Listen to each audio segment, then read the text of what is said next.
During the first weeks of the new year, our sermon series at First United Methodist Church of Florence focuses on helping us to become more connected to Jesus, not merely on learning new information about Him. In week 1, we're listening to John's Gospel, where we hear this powerful line, "The Word became flesh and dwelt among us." Our spiritual practice for the week is called dwelling prayer, which means meditating on a single scripture verse long enough for it to rest in us, or some might even say nest in us. Our historic spiritual guide for this week is St. Athanasius of Alexandria, a 4th century bishop from Egypt. Athanasius became known as a courageous defender of the faith at a time when many people were saying that Jesus wasn't fully God. Athanasius insisted that the one who walked among us in human flesh is truly God with us, not just a messenger or some subordinate of the Father. Athanasius wrote the book on the Incarnation, in which he sought to answer a simple question: why would God choose to become human?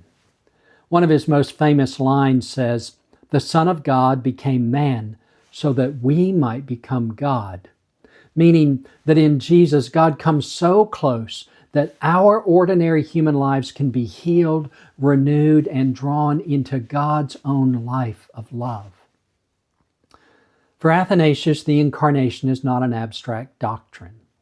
It's God choosing to dwell with us so that nothing in our lives is beyond the reach of His grace. And that's precisely what dwelling prayer, our spiritual practice for the week, is designed to help us experience. When we repeatedly say the verse, "The Word became flesh and dwelt among us," we're not merely recalling a past event. We're welcoming the living Christ into this moment to be present with us today. Athanasius would say that as we linger with this verse, Christ is not only informing our minds, but slowly transforming our hearts and even our desires. Here's a simple way to practice this throughout the week.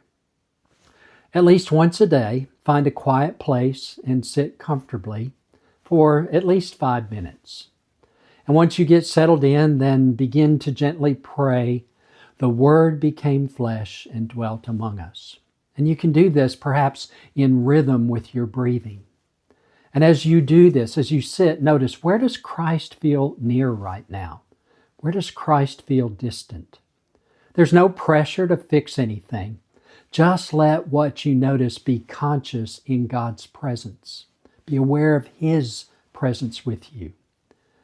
Ian and I are here for you throughout this whole sermon series to help you on your spiritual journey. And please reach out to us if there's any way that we can help.